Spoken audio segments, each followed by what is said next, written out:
Exams కాడగట్టు మధ్య మధ్యలో వచ్చినాయి. క్వశ్చన్స్ ఎట్లా వచ్చినాయి? క్వశ్చన్స్ ఈజీగానే వచ్చినాయి. పేపర్ వాళ్ళు ఫస్ట్ ఎలా వెళ్ళాను ఫోన్ అలాగే మోడల్ పేపర్ స్టార్ట్ చేసి కానీ ఎగ్జామ్ పేపర్ అయితే ఈ యొక్క కళాశాలలో ఈ మౌలిక వసతులు ఎలా ఉన్నాయి? నీళ్లు కానీ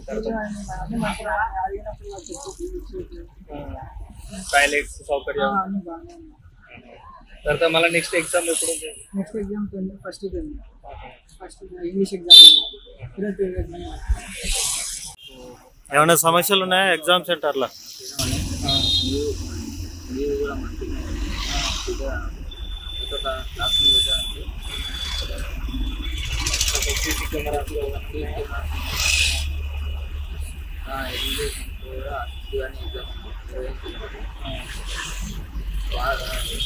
వారు కూడా అప్పుడప్పుడు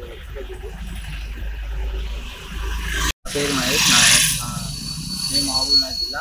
అది ఇంకా జూనియర్ కాలేజ్లో నేను ఎగ్జామ్ రాసాను. ఎగ్జామ్ పేపర్ అయితే బాగానే అవుతుంది, ఈజీగా. లాంగ్ క్వశ్చన్స్ అన్నీ కూడా ఈజీగానే ఉన్నాయి. స్టార్టింగ్ ఏ ఎగ్జామ్ జరిగింది? Starting Telugu exam.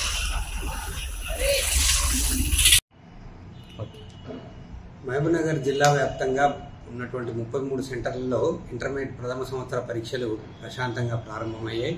ఈరోజు తెలుగు, హిందీ, సంస్కృతం, ఉర్దూ, అరబిక్ సెకండ్ లాంగ్వేజ్ సంబంధించినటువంటి పరీక్ష 33 కేంద్రాల్లో దాదాపు 11,467 మంది విద్యార్థులకు గాను కేవలం 427 మంది విద్యార్థులు గైర్హాజరయ్యారు. 11,040 మంది విద్యార్థులు హాజరయ్యారు.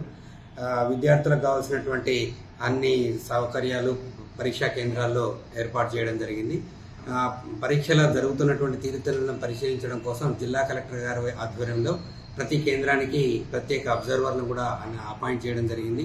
అంతేకాకుండా మా యొక్క డీసీ మెంబర్లు, ఫ్లయింగ్ స్క్వాడ్, సిట్టింగ్ స్క్వాడ్, కస్టోడియన్లు, పరీక్షలకు సంబంధించినటువంటి అందరూ సిబ్బంది పరీక్షలను సజావుగా నిర్వహించడం కోసం మేము ప్రయత్నం చేశాం.